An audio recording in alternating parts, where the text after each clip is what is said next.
Welcome to World Quiz 11. Are you ready? Today's question, answer. Which mountain range was the Maratha Empire mainly based in? Answer, Sahyadri. Which foreign traveler wrote about Shivaji Maharaj? Answer, Jean-Baptiste Tavernier.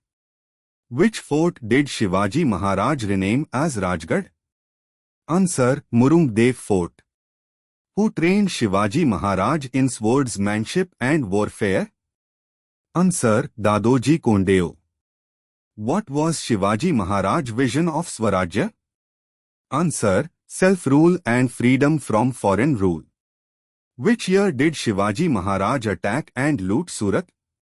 Answer, 1664. Which Maratha admiral served in Shivaji Maharaj Navy? Answer, Kanhoji Angre. Which title was given to Shivaji Maharaj by his subjects?